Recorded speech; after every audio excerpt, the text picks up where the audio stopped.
Welcome tonight. This is Bible 101. This is our third session. Tonight, if you have your copy of the course schedule, which tonight we're going to talk about the first 5 books of the Old Testament.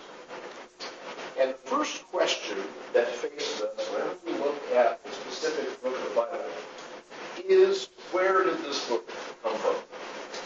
Part of the whole importance of these first 5 books is knowing where they came from, knowing who put pen to paper, what subjects they're addressing, who in fact they are addressing, when were these things written, and how will those things color what is written in books. Now, we know from the last 2 weeks, where did all the Bible come from? All the Bible came from one source. God. Exactly. God has used, over the process of thousands of years, various human hands and human voices to express His will to His people. So tonight we're going to look at the first 5 books. And these 5 books form the foundation of all that follows. But our first question must be, who did God use to bring these books into being? So our question tonight, of course, is authorship.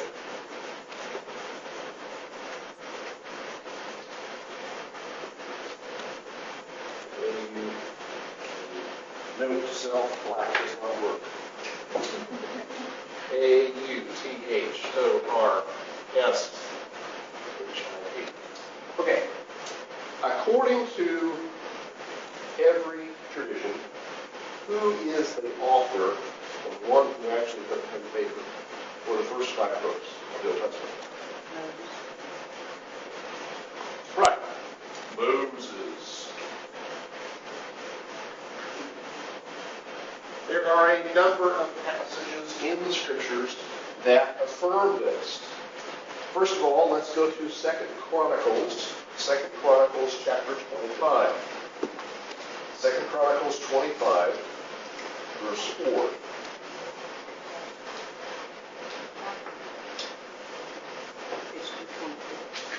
Second Chronicles 25, verse 4.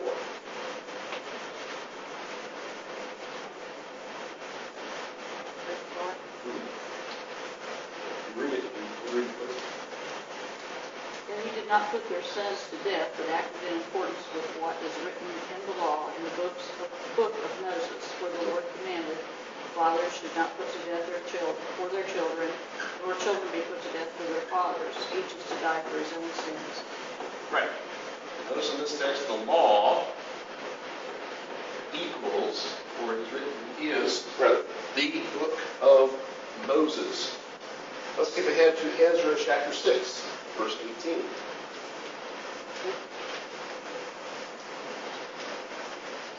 Shouldn't be too far. Ezra 6, verse 18.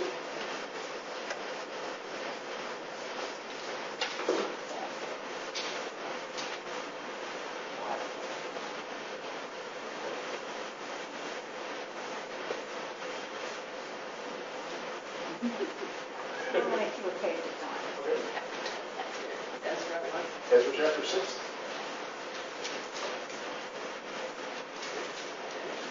Verse 18.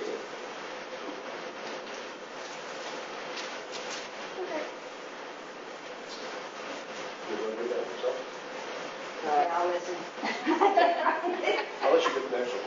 But will God really dwell on the earth with men? The heavens, even the highest heavens, cannot contain. You're in 2 Chronicles. Go to the next one. Oh, I had Ezra, but somehow I lost it. All right, sorry about that. That's right. That's right. 6:18.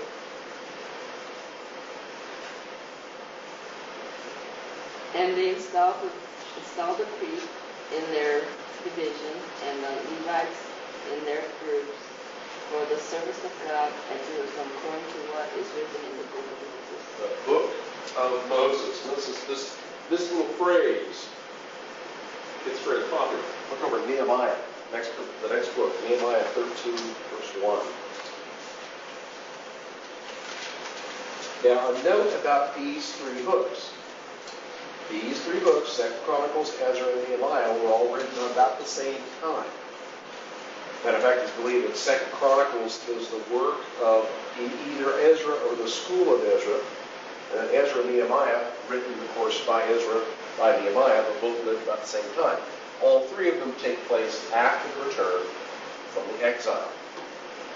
13:1. On that day, they read in the book of Moses, not in the Old Testament, That's fine. in the audience of the people. And therein was found written that the Ammonites and the Moabites should not come into the congregation of God forever. Okay. Now, when we say return from exile, we know that the exile began 586 BC, lasted for 70 years, so we're looking at a date of 516 BC, these fellows started to return.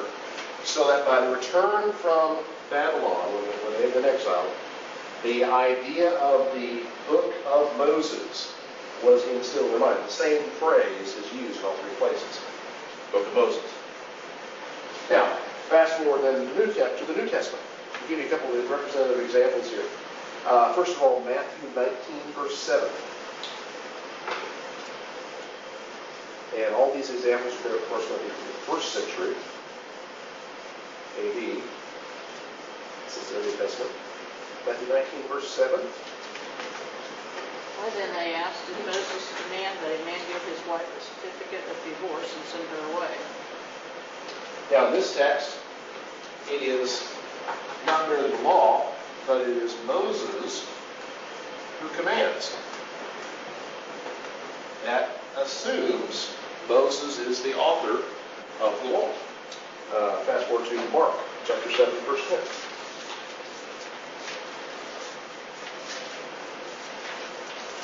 Again, written on about the same time. 7, please. 7%.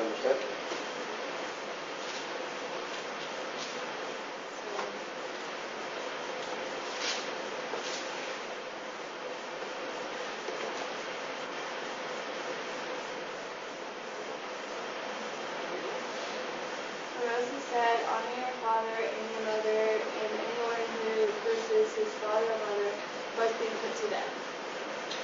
In this text, not Moses commanded, Moses said. We know Moses said it. There is no defense of authorship here. It is simply a foregone conclusion. Moses is the one who put these things down. And this is represented from the epistles. 2 Corinthians 3, verse 15. Let's grab that one. 2 Corinthians 3, verse 15.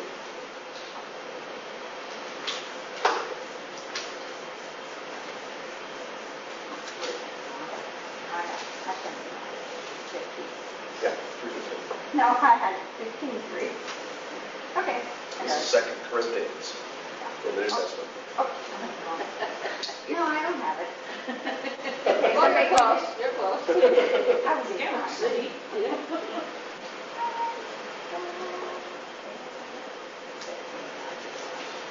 Okay. But even unto this day when Moses is read, the veil is upon their heart. Paul makes a comment, Moses is read, again referring to the law, so that the book of Moses, or Moses is of the conclusion that Moses is the author. He commands, he says, he's read in even the New Testament age. This is first century. This is first century AD. This is 500 years earlier. So the closest that we get to this affirmation of Moses' authorship is this 516 BC period when they returned from the exile. A couple other sources I want to mention to you. Josephus, who is a first century AD historian, writes in his book Against Appian, he says, of these 5 are the books of Moses, comprising the laws and the traditional history from the birth of man down to the death of the lawgiver. This period falls a little short of 3,000 years. Now, Josephus is writing from the first century. agrees entirely with the New Testament. Again, same time period. But the assumption of the Jews during this first century period, this is confirmed over and over again, is that Moses is the author. Moses is the one that brought the law from Sinai. Another source, early sources, this is from the Babylonian Talmud, which can be dated somewhere between the 2nd and the 5th centuries AD, depending on who you talk to. They write, who wrote the scriptures? Question. Moses wrote his own book and a portion of Balaam and Job. So even the Jews, after the 1st century, still believe, there was no question, Moses wrote Genesis, Exodus, Leviticus, Numbers, Deuteronomy. Now, going with that assumption, that Moses is the author, the church has cruised right along the centuries, has not had a problem. Until about mid-18th century, late 18th century, well, somebody came up with an opposing theory. And this is detailed on your handout. Looks like this. It says the older sources hypothesis. I don't want to try and explain this in detail because I get confused. But let me try to give you the highlights here. This theory is popularly called the JEDP theory. Each letter stands for a source or a family of documents that, when put together, comprise what we now know as the Pentateuch, or the first 5 books. The first letter, J, is short for Jehovah or Yahweh. The second letter is Elohim. The third letter is Deuteronomy, or Deuteronomist, Deuteronomy. And the last letter is for priest, or the priestly string. Here's the theory. And I mention this to you simply to make you aware that there are others out there that take the SAMP data that we look at and say, hey, there's another way to do this, another way to look at it. I don't personally believe in this, but this is taught many places. More the liberal schools teach this. But here's what it means. According to your chart, you have, you start with oral traditions. That is, stories that are passed down from one generation to the next. When you get together at family reunions, or you sit at the feet of great-grandma Esther or whoever, and they tell you stories about the way things used to be, you are receiving oral tradition. This isn't written down anywhere, but you remember the story. Oh, I remember the time when Uncle Fred got a fish hook caught in his lip and he was carried off. You know, some are apocryphal, but by and large, this is what we call oral tradition. Using this idea, some scholars have said there are 4 strains that into these different traditions, there is this series of oral traditions, the stories that have been passed on from generation to generation. The stories that ended up here addressed God as Jehovah, or addressed God as Yahweh. So that the texts in the Old Testament, specifically the Pentateuch, that use the name Yahweh, come from this collection of tradition. Other texts that use the name Elohim come from another body of traditions which have used the name Elohim for the name of God. Let me give you an example of this. The first 2 chapters of Genesis. This is used as a proof text, or a proof for this theory. You notice in the first 2 chapters, there are what are apparently 2 different creation accounts. Now, I personally feel that they can be harmonized without a problem. But in the first chapter, see the word God? In the beginning, God, that's the word Elohim. Okay? In the second chapter, you've got to go to verse 4, where it says the Lord God. The word Lord is a translation of the word Jehovah. Now, Lord is not used in the first chapter, and Elohim is used sparingly in the second chapter. It is usually Lord. So here's the theory goes that there are two traditions of creation. One was chapter 1 and one was chapter 2. And somebody went back and put them both together, so you have one story and another story. That's basically how it's described. The D, Deuteronomy, represents a tradition that just solely of Deuteronomy. Deuteronomy represents an independent tradition from the first two, which these both blend into Genesis to Numbers, by the way. Deuteronomy represents a separate tradition, and then the priest, or sometimes he's called the redactor or the editor, took Genesis and Numbers and Deuteronomy and made the Torah. That is, he edited and he shortened or he lengthened or elaborated or so on and so forth. So that Moses is not really involved in this process at all. He might have been one of those that passed on tradition, but Moses is completely eliminated from the picture. Now, since World War I, World War II, this school of thought has changed. It has become more complex. It's become more confusing.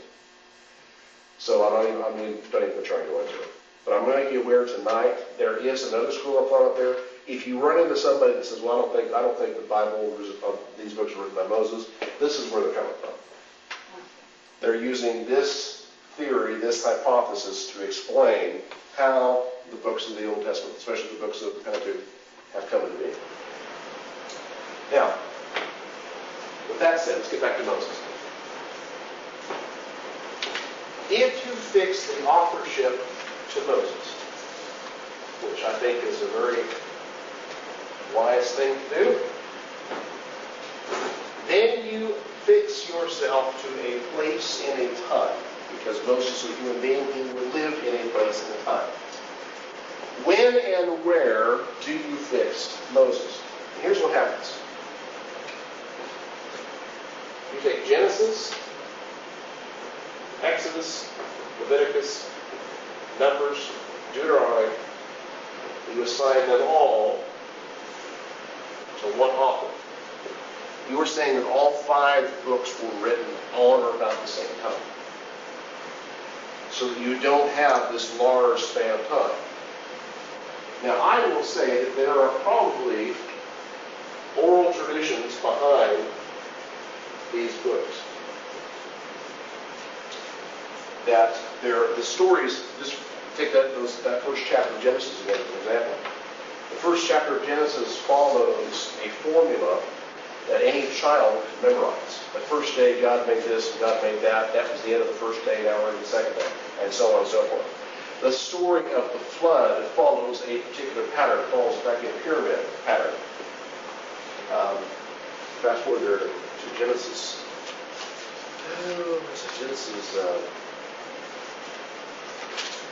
Genesis 6. Yeah, we have Genesis 6.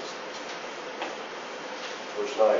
The story of the flood follows a pyramid pattern. The center of that pyramid, the apex of that pyramid, is the phrase, God remembered Noah, chapter 8, verse 1. And you work your way, let's get a picture. God remembered Noah as the apex of that pyramid. If you look at the statement before and the statement after, statement before that, statement after that, you find those statements line up. For example, the waters flooded the earth for 150 days. Everything on the face of the earth, this is 7.3, everything on the face of the earth was wiped out, many animals and creatures that moved along the ground. Birds of the air wiped out from the earth, only Noah was left, those within the ark. Waters flooded the earth for 150 days. 8:1, God remembered Noah. There's the apex. Now we just start going back down. Noah and all the wild animals and livestock that were with him in the ark, and said, went over the earth, the waters receded. So you see that there's man, the animals, the wind, and the waters. God remembered Noah. Then man, the animals, and the wind, the waters receded. And you work your way back on the inside of that pyramid, and the same points. Waters went up, the waters went down. It started to rain, it ceased to rain. God shut him in the ark, God opened up the ark. I mean, you see these points line up on either side. So that the story of Noah is a story that can be memorized. If you memorize half the story, you can tell the other half. Just say it in reverse. Okay? So there are characteristics in these early stories that have the sense of memory devices. They have the sense that these have been passed down from one generation to the next. Now, does that refute Moses' authorship? Not at all. Because Moses is credited for putting all these things down. Who else but God knew the events of Genesis chapter 1? Who was there when God said, let there be light? Well, Jesus. Yeah. But you see, in that first chapter of Genesis, it becomes immediately obvious God started it all. God had to have told someone what happened, and that someone is Moses. So, yes, he is credited with all 5 of these. Now, Moses, then, you have to ask this question, when? When did Moses live? Because when Moses lived, we know when these things were written. And that helps us to moor these in time. And I will put to you the chief fact, the chief point of Moses' life is to discover where he is in really in the Egyptian time frame. I'll tell you why. What are some of the most provable facts in the story of Moses?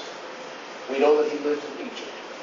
We know that there was a Pharaoh in Egypt who suffered a great number of plagues. We know that country of Egypt had to release a number of prisoners.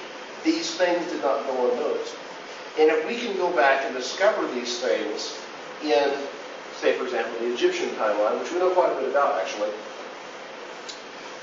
this is a brief description from the beginning of Egypt till the time of Alexander.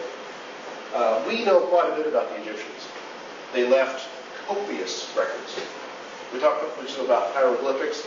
Well, as soon as we figured out how to understand hieroglyphics after the time of Napoleon, we figured out a lot of stuff. This list, this king list, it's not an exact science, but we have approximate dates. If we have to discover who the Pharaoh is, because Pharaoh is a dateable individual, we can locate Pharaoh in time because we know the names of most of the pharaohs. If we can figure out where he was and where he was, that would give us an accurate footing to place the books of Moses. Because if you can place the books of Moses, you can place all 5 of them, and that would give you a reference as to, for example, we know when the Exodus happened. We know what Pharaoh is responsible for the Exodus. We have a fixed date. Okay. We know that there is a number of years that happened before that. We go all the way back to the beginning, and the events that happened after that. We can go all the way up to the foundation of the temple, which says it's 480 years after the Exodus. These other things become dateable events according to the scriptures, if we can pinpoint what this date was. Now, how do we do this? We have to look at circumstances. We have to look at conditions that surround this particular Pharaoh that present the most favorable option. At this point, there are three individuals, 3 pharaohs that fit the information that we find in the Bible. The first one, the most popular one, is when you think of Pharaoh, what's his name? Ramses. Yeah, Pharaoh Ramses. Pharaoh Ramses II, actually. If you look at the little king chart, Ramses II. It's right down here. 1290 to 1224 BC. In 1290 to 1224 BC, if this is the Pharaoh of the Exodus, you are looking at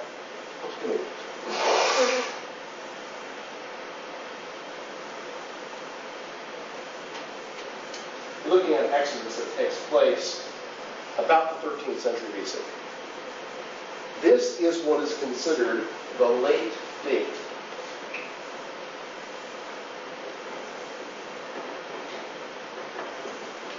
Because we're back up here. There's a fixed date in 965 BC.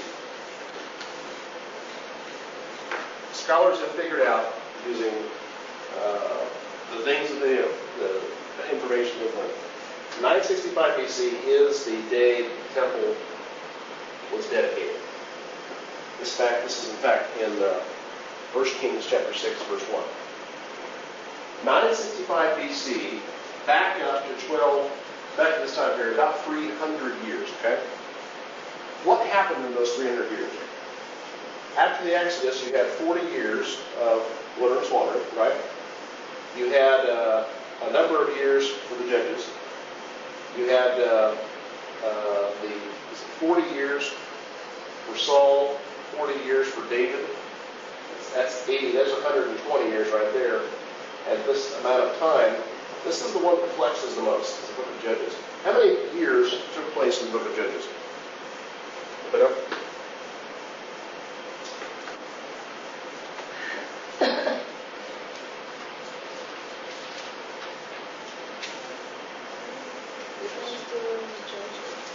Look in Judges 11:26.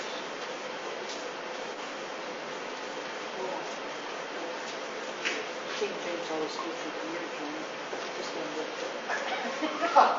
Look.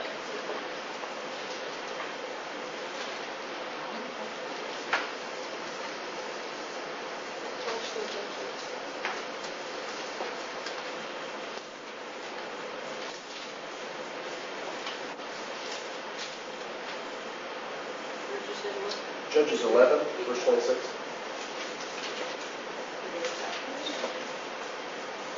Verse 26.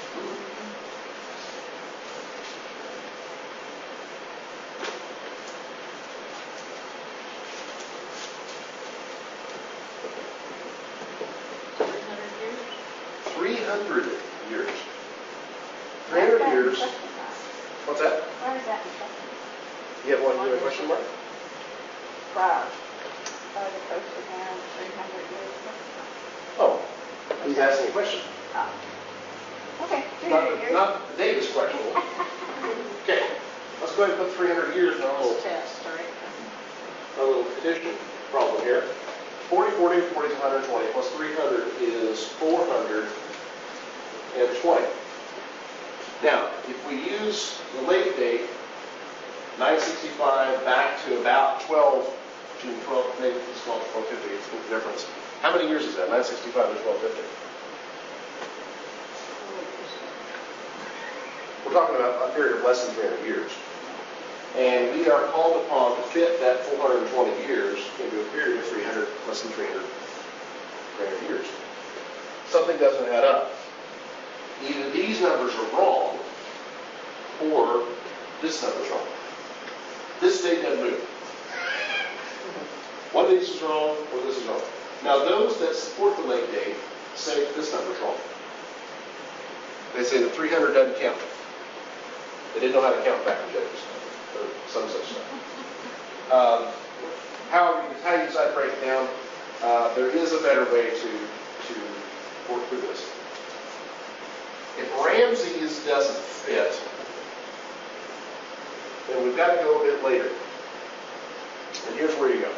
The other two possibilities. Tutmosis III, I'm sorry. Is that right? Yeah, Tutmosis III and Amenhotep II, or Amenhotep. Yeah, Amenhotep II. Tutmos is listed as 1504 to 1450.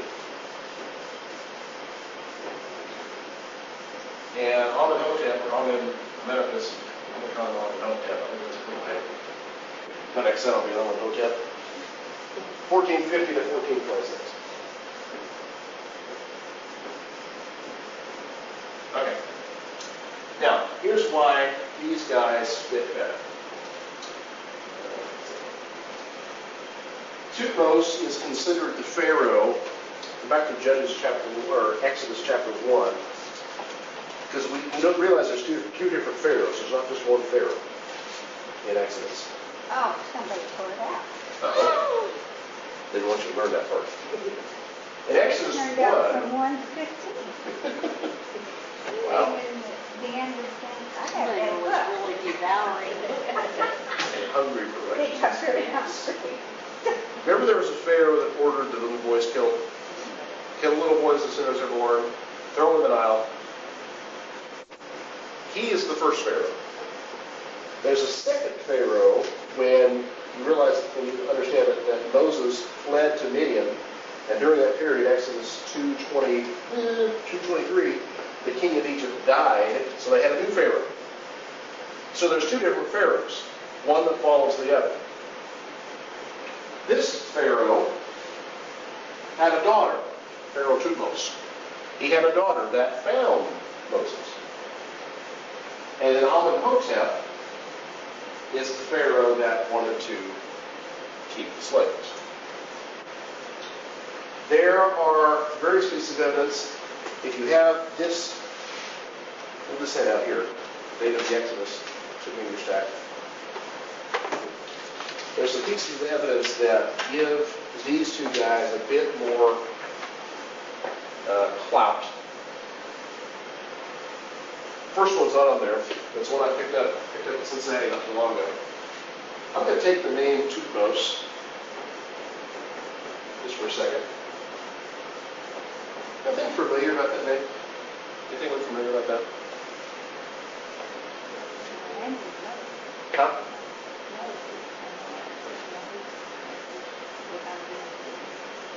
Let's put Moses under there for a second. Remember what happened when Moses was discovered. The order was that all baby boys were to be killed. Moses' mother, no longer in behind him, puts him in an ark made of rushes with tar and pitch, floats him down the Nile. Who is it that finds him? Pharaoh's daughter. This is Moses. This is it. That's what it is. Exodus 2. Verse 5. Pharaoh's daughter went down to the Nile to bathe. There is, in fact, been a palace complex found by the River Nile that has an opening to the water. It's a huge complex. It is believed that Pharaoh lived, that the site dates back to the time of Moses. Pharaoh's daughter went down to the water, found the baby, pulled him up, and called him Moses, for he was drawn out of the water. Now, think about this. Her father's name is Thutmose. She decides to name the child Mose. Coincidence? I don't think so. Matter of fact, children were often named, if you look in this list, children are often named for their ancestors. Look at this. This is Thutmose. There's going to be a Thutmose IV. His son Amenophis was named after Amenophis up here. Names were passed on from one generation to the next. She is passing on the name. Now, his name might have been Thutmose. Actually, Tut is the name of a god, whereas Mose means drawn out, of course. He might have been a Thutmose, and maybe the Bible drops that off. We don't know. But the fact that he shares part of his name with the reigning Pharaoh makes good sense. Another piece of evidence. On your handout, look down at the second dot. The second dot. It says Thutmose IV, followed Amenhotep II. Now, Amenhotep II is the Pharaoh, the Exodus. Okay? He's the one that suffered the plagues. He is the one that chased after Moses, chased after the Israelites into the Red Sea. That's what this says. Thutmose IV followed Amenhotep II. You say that's 5 times fast, you're in good shape. In an inscription called the Dream Stele, this is an actual stone inscription, Thutmose IV implied that the firstborn son of Amenhotep II died before ascending the throne. Now, what does that remind you of? The firstborn son died before he ascended the throne. The 10th and final plague. His son, who would probably been Amenhotep or Thutmose or whomever, died before he could take the throne. So that Thutmose IV followed. Thutmose IV was not a firstborn, which was unusual. It would have been, in these dynasties, it's the firstborn son, and so on and so on. That takes the place. So here's two pieces of evidence, not conclusive evidence, but if you look over the rest of that page, this date, 1440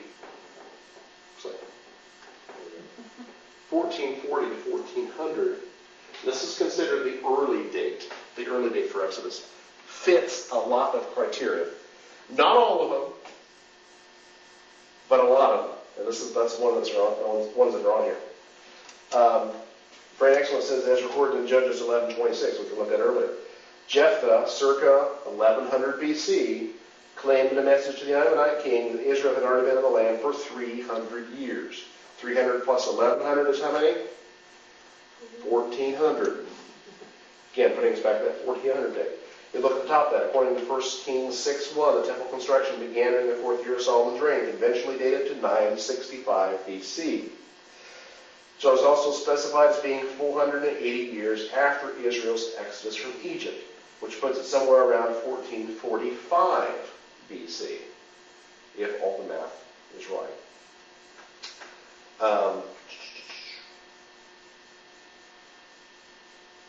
Acts 7, this is the first bullet point. Acts 7, verses 29 to 30, records that Moses spent 40 years in Midian.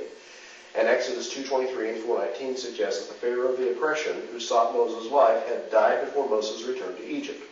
Thutmose III reigned for more than 40 years.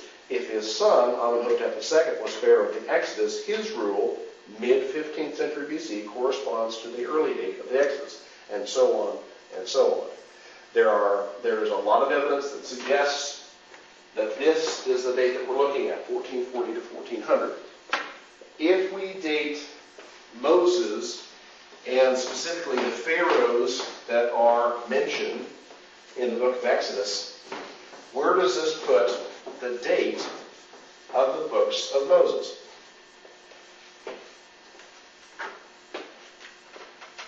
Somewhere between 1440 and 1400 BC. Roughly, what is that, 2,000, 3,000, 3,400 years ago? Roughly. Okay. So 3,400 years ago, Moses brought Genesis, Exodus, Leviticus, Numbers, Deuteronomy into being through his writing. Now, that's saying a lot to say this little bit right here. Okay. Time period involved. What time period do these first 5 books cover? Obviously, when you write a book, you're not specifically writing about that point in time. If you ever write anything, it's more often than not you're writing about some other place you're writing at some other time than the time you're actually in right now. You're not sitting there writing, I am writing this letter. You're not talking about the present, you're talking about another time. So the first 5 books of Moses cover a different time period. Now this time period is included, but there's a different time period that they cover. What is that time period that Genesis covers? What is that? When does Genesis begin? When God created the earth. When God created the earth. Right. We're talking about creation. Do we have a time on creation when that was?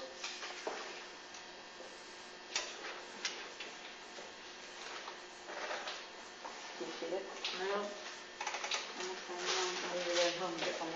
St. James Bible. I direct your attention to my timeline over here. In the beginning? In the beginning. This timeline on this table over here is was written before the theory of evolution became popular. This is a reprint. According to Archbishop Usher, Archbishop Usher was a very enterprising bishop. He felt that the beginning of the world could be determined by looking up all the dates in the Old Testament and taking the genealogies backward, you could discover when the earth was created. And the date that he came up with was this one. 4004. Matter of fact, he even put it October 4004 BC as the date for creation. That's pretty specific, if you think about it. I had trouble remembering what happened last year, let alone going back to creation and saying that's exactly the date that it happened. His theory, of course, has come under considerable ridicule in the time since because he was so exact.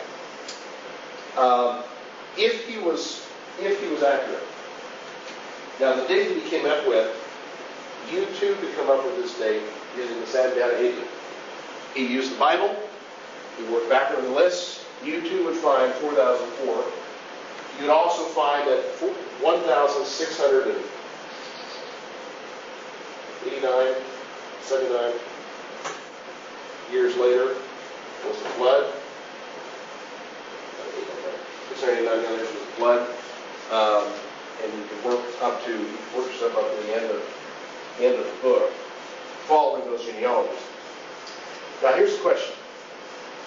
Many Christians disagree as to when the beginning was.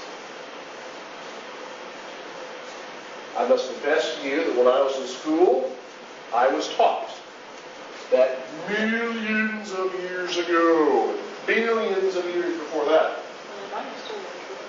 there was the big bang. This is considered X billion. Oops. So many zeros I can't even put it out. X billion years ago. Okay. There's even theories out now that they say the universe is infinitely contracting, expanding and contracting. And we're in the expanding phase, originally it's going to be in the contracting phase, and it's all going to go back to one little point, and it's all going to explode again. And the cycle will continue. I call it a bunch of hooey, if you won't believe it.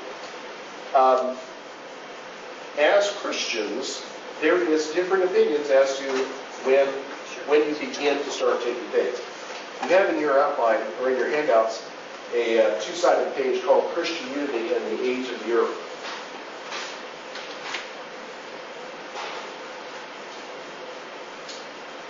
Now, I'll try to keep the same points out of this article because they're an important part of our discussion tonight.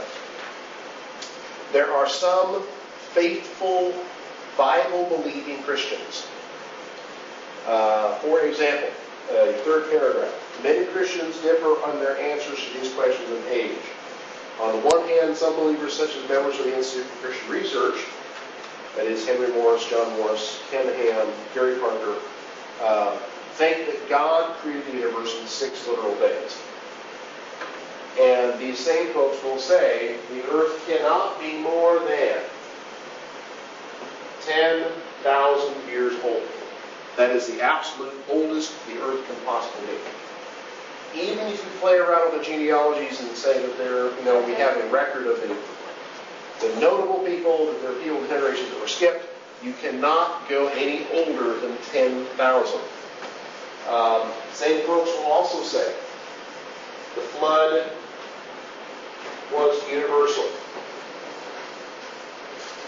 And in all seriousness, I believe that. I believe it covered the entire earth, not merely a section of the earth. But these two events of Genesis, the creation of the flood, tie very much in together to create the world that we have now. On the other hand, this is the last paragraph in that column. On the other hand, another group of Christians with equally impressive academic credentials. Now these guys are doctors, okay? They've been to school, they've done their PhDs. It's really in the paragraph. The creation days were not actually 24-hour periods, but perhaps millions of years. One of the foremost Christian apologists, on the next column, of this century, the late Francis Schaeffer, also was open to the possibility of an old earth. Now, when they say old earth, this is what we're looking at over here. So let me give you some terminology. This is young earth. And over here is old earth. Now, there's quite a bit of difference between young earth and old earth. If young earth can't be more than 10,000 years old, your old earth is billions of years old is right. Remember, both sides of the argument. This is both Christians. Both confessed believers in Christ. Both believers in the literary, the verbal, plenary inspiration of the Word of God. That is, every word is inspired by God. How do Christians come to these completely opposite points of view? Let's take a poll tonight. How many of you believe tonight in this old earth? The earth is billions and billions of years old. Right? Takers? Okay, what about the younger theory? Younger. 10,000 maybe. I like Archbishop Pepper's estimate number. 4,004 October. I like that one. Give me that one. Well, I personally am younger. I'm a younger person. But there are Christians who sincerely believe in the old earth theory. And you're going to come up. You may come up against this. But here's what happens.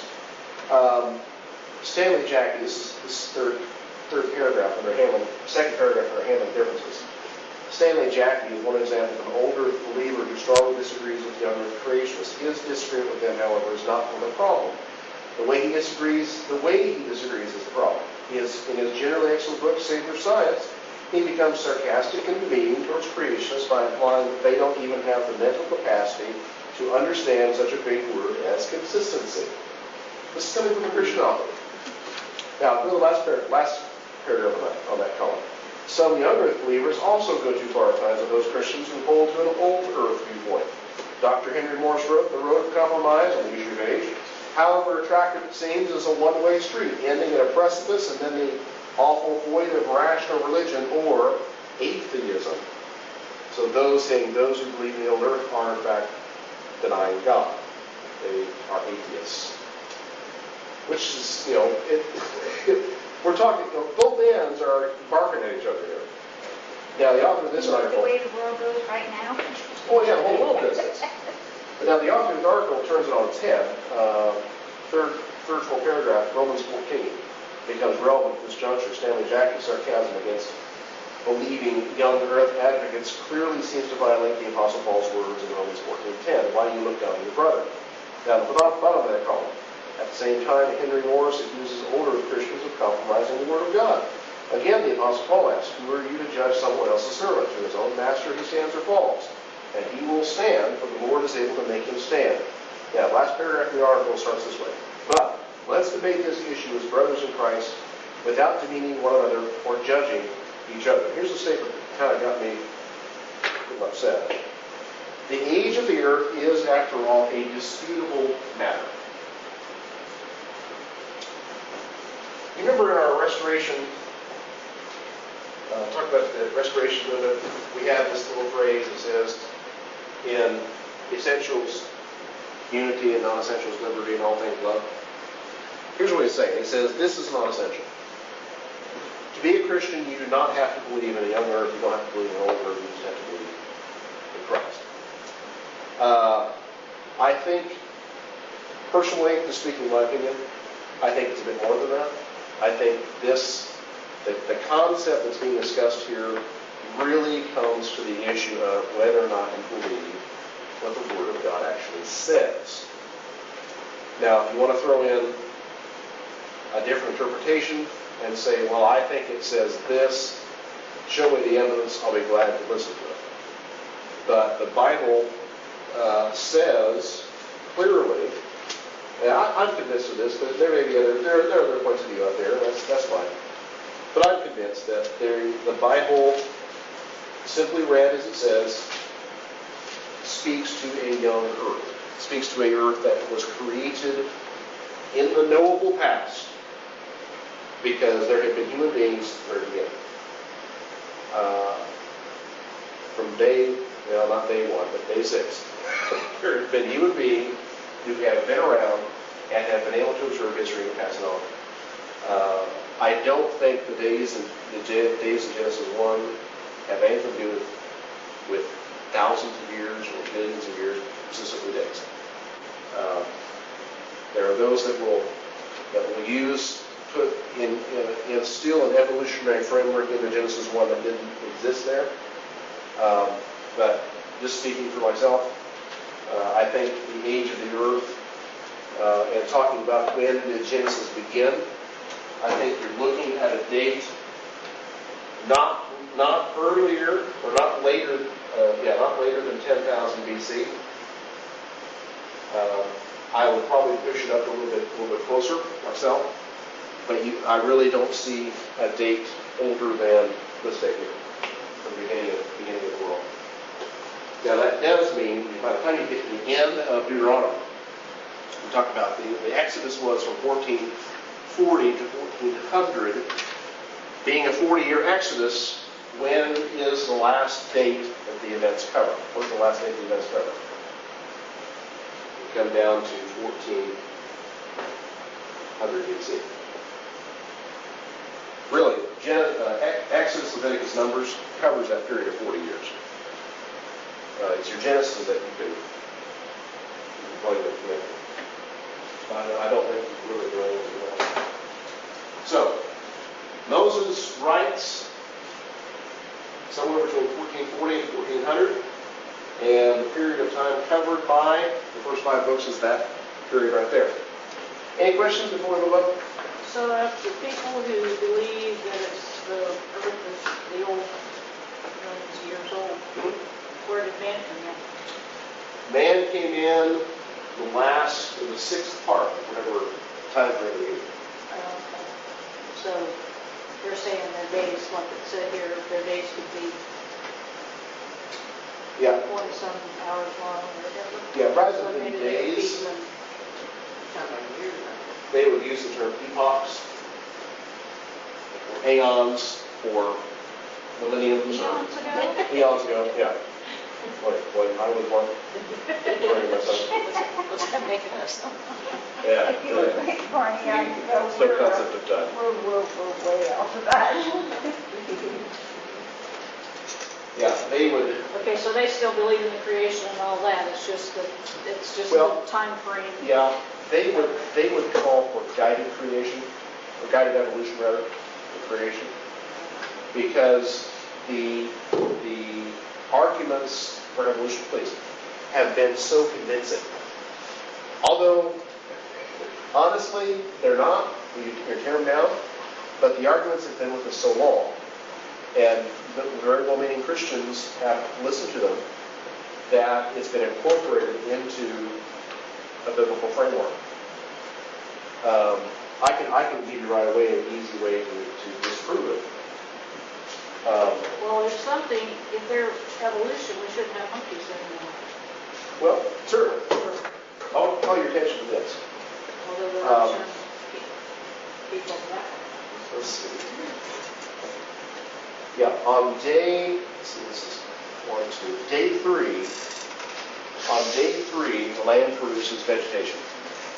This is Genesis 1:9. What does vegetation need to live? Water, air, and most importantly, the sunlight. Look what happens on the next day. God said, let there be what? Lights, including Day and night. the great light to rule the day and the lesser light to rule the night, which we know as sun and moon. Now, any way you slice it, if you say that this is, 1 billion years, that means that for 1 billion years you had plants without sunlight. How does that work? Does God himself provide the light for 1 billion years? Why did he wait so long? Why not go ahead and pop the sun right out so that, he can move on? But there's kind of a monkey wrench throwing that concept. We know also that flowers have to have bees, they have to have pollinators in order to reproduce. How do you go a billion years without insects for those plants? So insects had to be Are they right just- away. Yeah, you had to be a pretty quick period of time. You've got to be quick. And it's not until verse 20, you got the first creatures. Verse 24, the sixth day, you've got land creatures. So, I mean, if it was epochs, it was billions of years, something just doesn't add up. By the standards and by the laws that we know nature observes today. You know, that movie that I had, and I ended up throwing it away because it never did. Before first man, there was horses, they were running all over the place. All these animals that are fish, everything was there before man in that movie. And then, of course, I couldn't see it, and I said, oh, I'm not trying to watch this anymore, and I threw it down. Turn the garbage. Because I thought that would be very interesting to watch. Yeah. Was that 1966, the Bible? I don't know. Seems to be the mill. I bought that at Jefferson. the Christian store, and it said the beginning of the Bible. And so I thought, well, that's good. Okay. Genesis, I like Genesis. Yeah. Well, Genesis creates the foundation for all the falls. On your outline, you have 4 sections for Genesis. This is the first one. Creation. That should have been obvious. Because that's just the first thing. Creation, chapter 1 through chapter 2, verse 4. You have, up through 2:4 is the account of creation. After 2:4, you have, this is the next one, fall and judgment.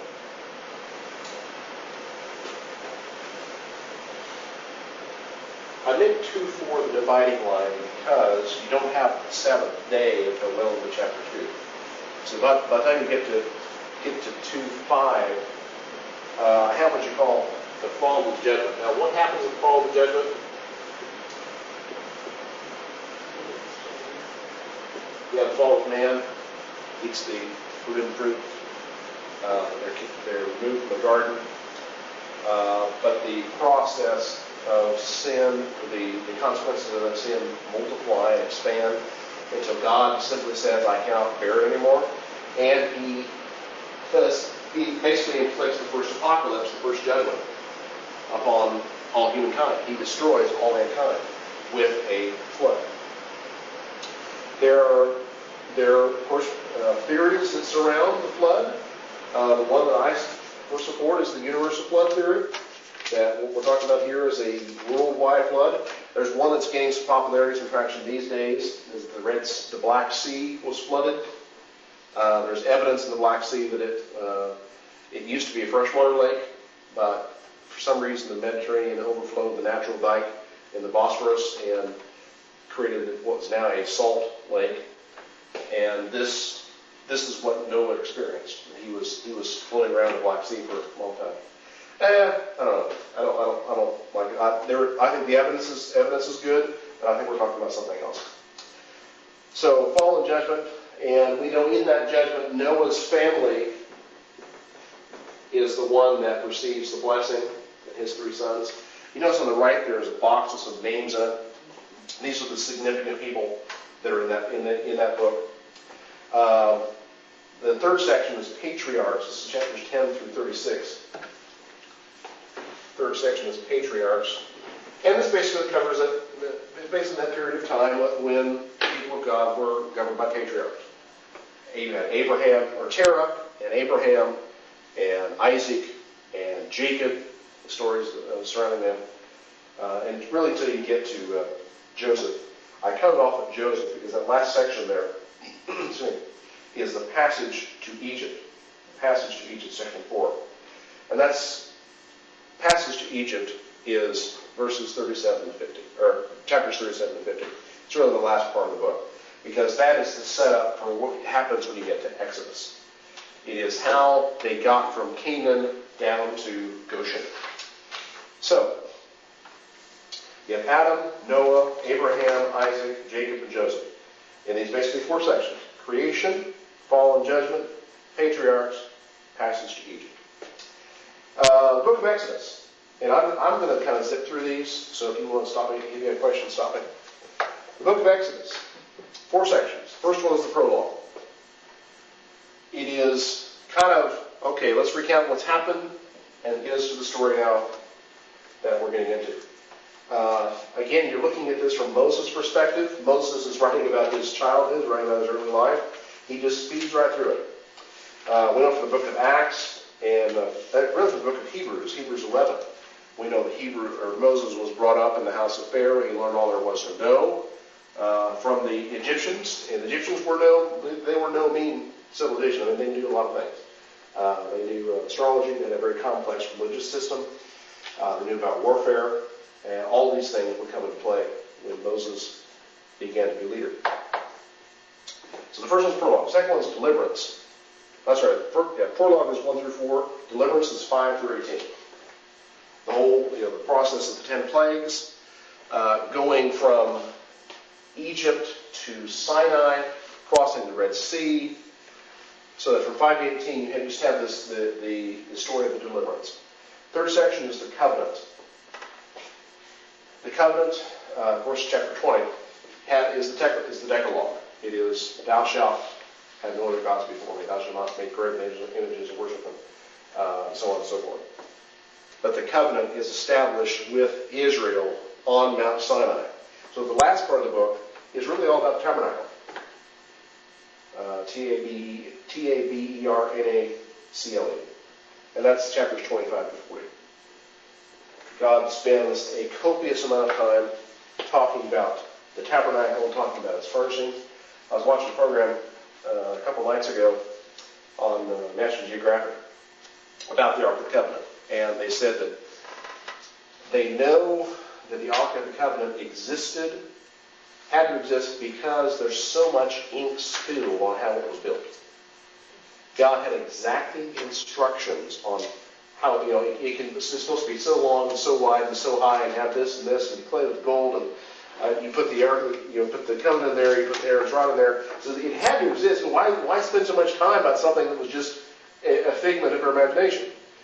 It had to be something. I mean, you can recreate the Ark of the Covenant using those exact same instructions.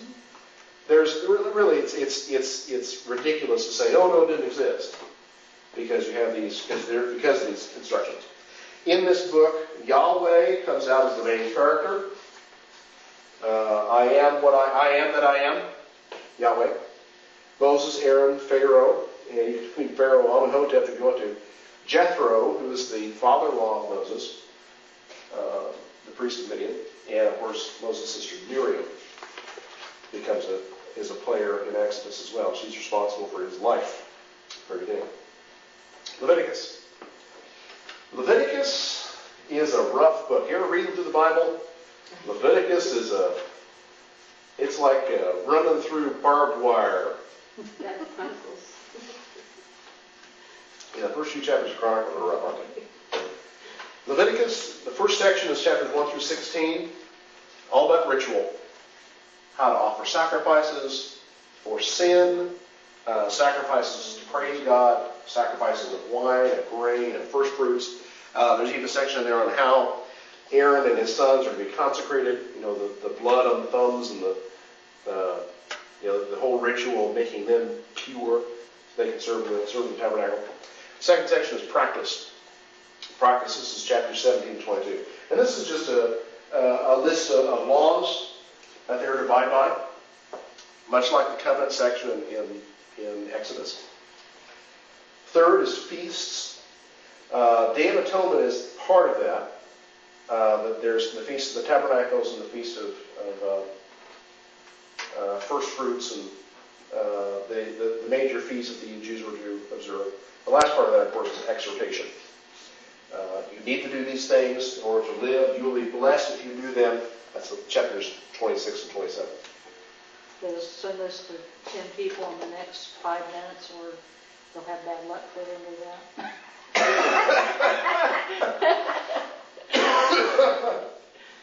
10 people in 5 minutes? get all these stupid things on email like that. Oh, yeah, yeah. Remember the 10 chain minutes. letters we used to get? Well, they have them on email too. Yeah. I always go, That's always the delete key for me. well, if it's something really good, I'll take that part off and Mhm. just send the good, juicy part. We got a letter, this is kind of off subject, we got a letter the other day in the mail from, I don't know who it was. I think he just picked names out of a hat. And said, it was a 4-page letter describing this process. If you send this letter to 6 people, and the letter, all the letter said was, please send me a dollar. And they sent it on to 6 people, they just moved your name up on their list. He says, hey, it was amazing, I tried it, and I made $800,000 in 6 months. Yeah, right. Well, they always say that. That's why they go in the round file. 800,000 idiots spend less than $1. I can't imagine. But, and it's just, But look there like, are people that'll do it. there are people that will do it, and that's the sad part. And it says, if you break this chain, You will have 7 years to bad have luck. Well, I already had 7 years going up. Can't get any worse, huh? Okay, moving on. Book of Numbers, 4 sections again. First section is simply preparing to leave. It isn't until Numbers, when they arrive in Exodus at Mount Sinai, in chapter 19. It's not till Numbers 10:11 that they leave Mount Sinai. They spend several months at the foot of Mount Sinai. So that by 10:10, they are ready to leave. Next section, Sinai, S-I-N-A-I, to Kadesh, K-A-D-E-S-H. Now, the period of Sinai to Kadesh takes place over the next few months. You have in this section, I remember that Memphis song. No, obviously not. Throw it in the trash. Yeah. You have the section here of the 12 spies. 10 were bad and 2 were good. Who are the 2 good ones? The last 2 names on your list, Joshua and Caleb. The 12 spies went to the land of Canaan, they spied out, said, hey, this is great. We ought to go do this. We ought to take it. 10 of the spies said, no, they're too big, they're too tall, we can't take it. Following that, Moses said, fine, if you guys don't want to take it, then we're just going to wander around. Well, Israel, part of the people of Israel were upset by that. Said, we came to kick some butt. Let's go kick some butt. So they get an army together, and they head north. And they don't kick, they get kicked. And thousands die. Well, Korah is a player in this chapter, in this book. Remember Korah? K-O-R-A-H. Korah thought that Moses was a bad leader. So he said, I'm going to be the leader. And he paid the price. God said, separate out from Korah and his family, from his tents. And Korah's tents and all his family descended to the depths of the earth. The ground opened up and swallowed them. Swallowed them all. So Korah's rebellion didn't last very long.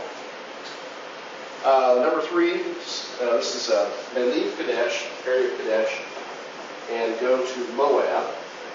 And this is where the bulk of the 40 years takes place. Matter of fact, the books of Moses do not detail what happened for about 37 years.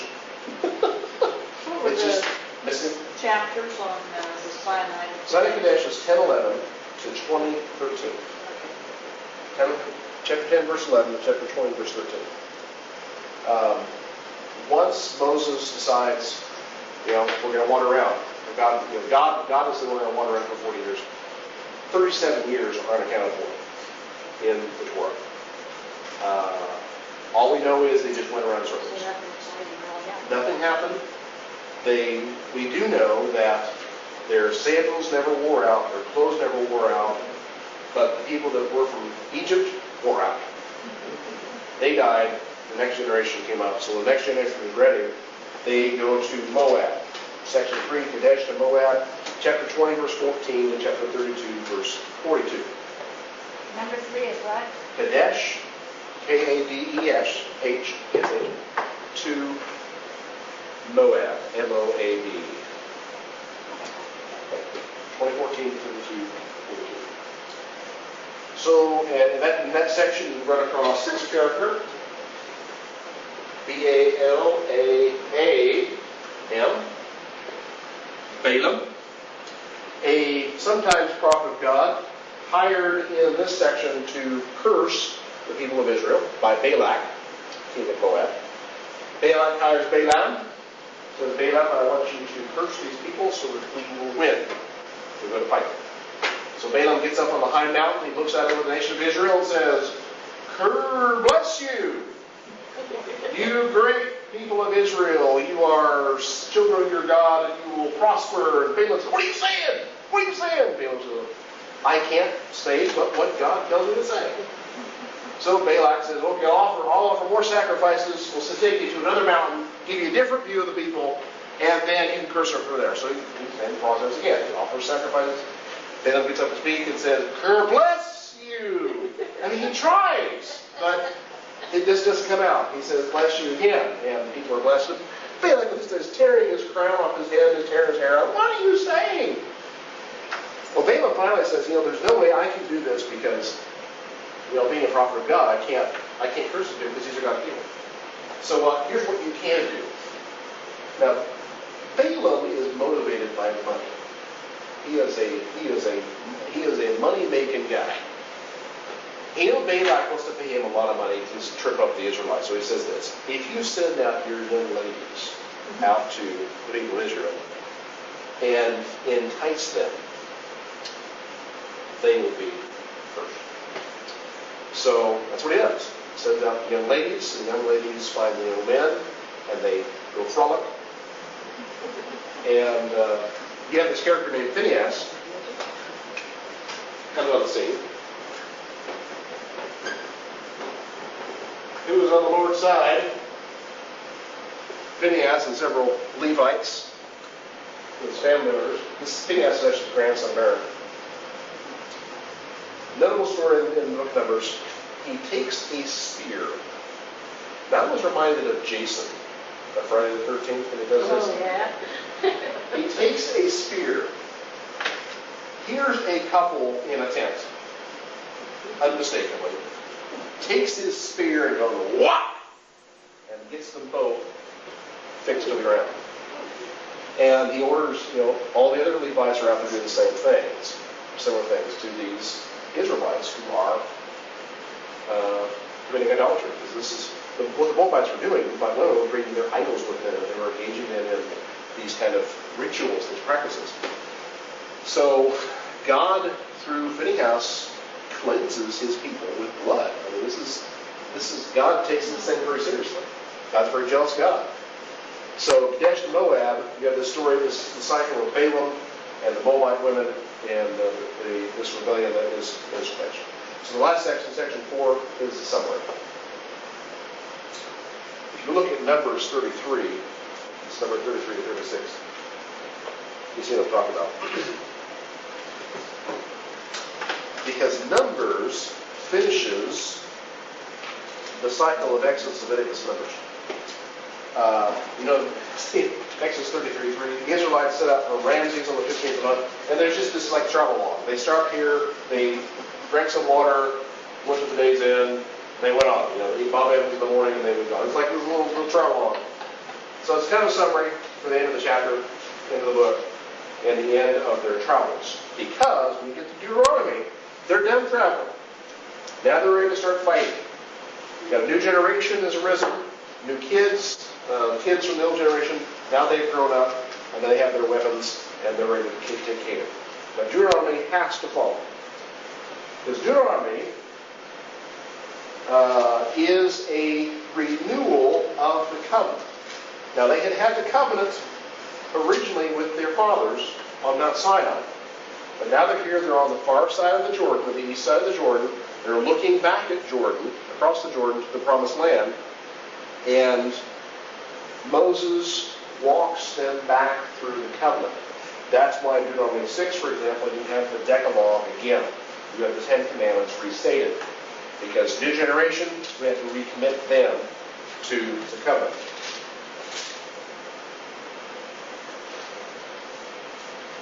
Matter of fact, when we get to the book of Joshua, here in a couple of weeks, one of the things that they do after they cross the Jordan is circumcision. All these kids that grew up in the desert, were circumcised. So you have this place in Gilgal, this hill of foreskins, because these kids, these boys, had not been made part of the covenant yet.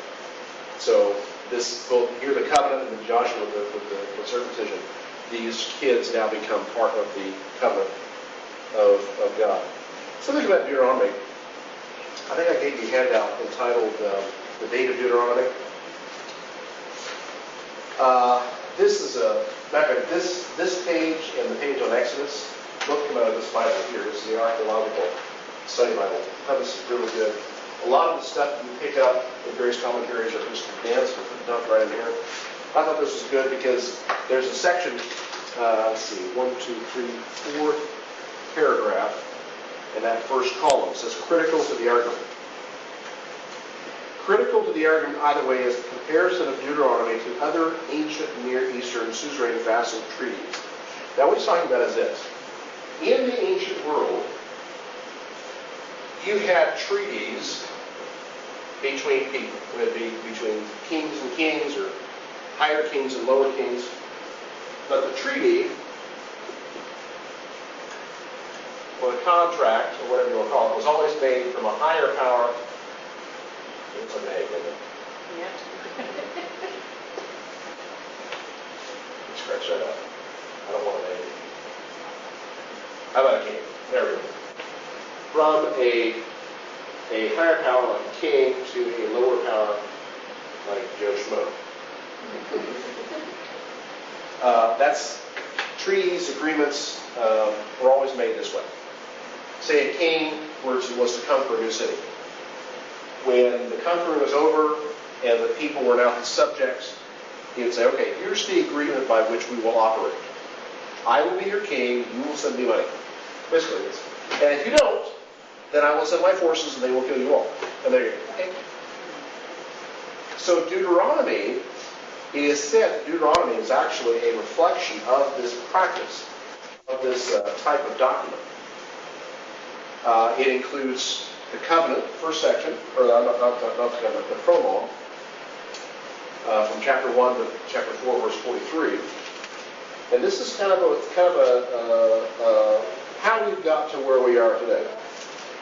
From 1:1 to 4:43. Why are we here now?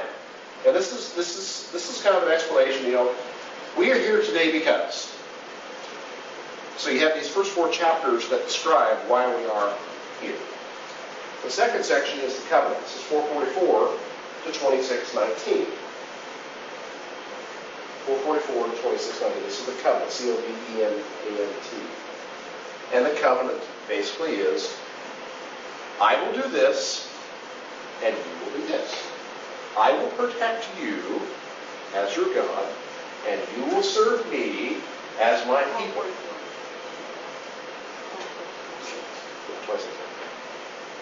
That's the covenant. That's the agreement. You offer me the sacrifices. You refrain from sin. You obey these laws. I will protect your God. I will be your God. I will protect you. I will make sure your crops are good. All these kind of things. So that you get to the third part, the ratification. R-A-T-I-F-I-C-A-T-I-O-N. The ratification. And this is the section of blessings and curses. This is chapters 27 to 30. Basically, it's like this. If you follow the commands of the covenant, here's what I will do for you. Here's how I will bless you. If you don't follow the commands of the covenant, here is how I will curse you. So basically, if you do what I say, your life will be good. If you don't do what I say, your life will be awful.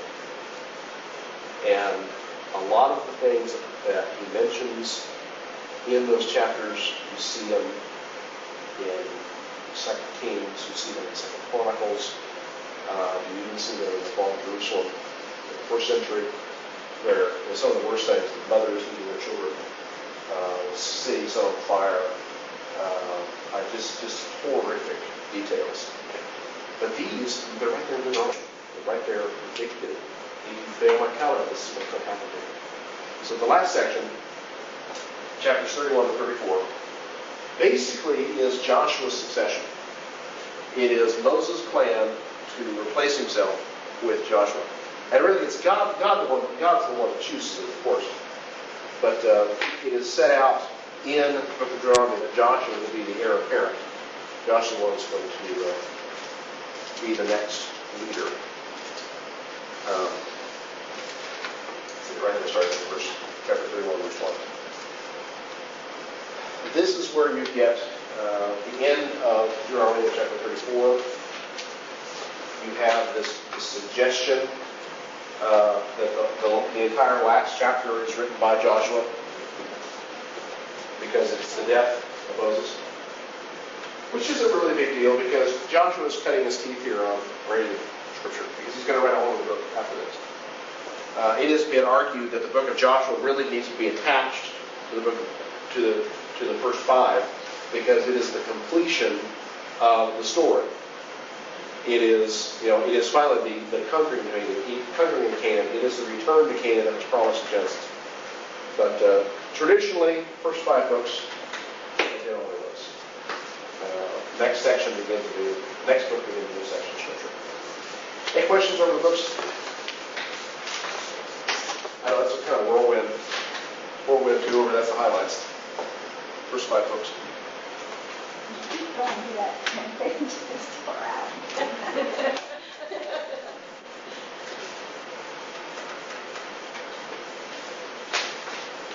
Okay. Somebody didn't like it because it's 35 to 44. Huh.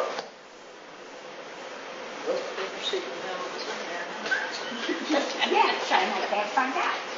Let me look at my book, see what it is. Okay, that's all the material I've got tonight. Any final questions before we close the prayer? Okay. Father in heaven, I want to thank you for your time that you spent with us tonight. I pray that I know we've just covered a lot of highlights to the Scriptures tonight. Father, I pray we have encouragement that all of this is designed for our benefit. As Paul said in 1 Corinthians 10, these things have been set for us as an example, that we may learn from them and grow from them. Father, I pray as Moses has put these things to pen and paper, Father, we pull from them those needed lessons that we as followers of Christ need to have. Thank you, Father, for these books. They tell us so much where we came from and how we've gotten from the beginning to this point in the Exodus. Father, we pray that you would guide us with their message. For your Son's precious name we pray. Amen.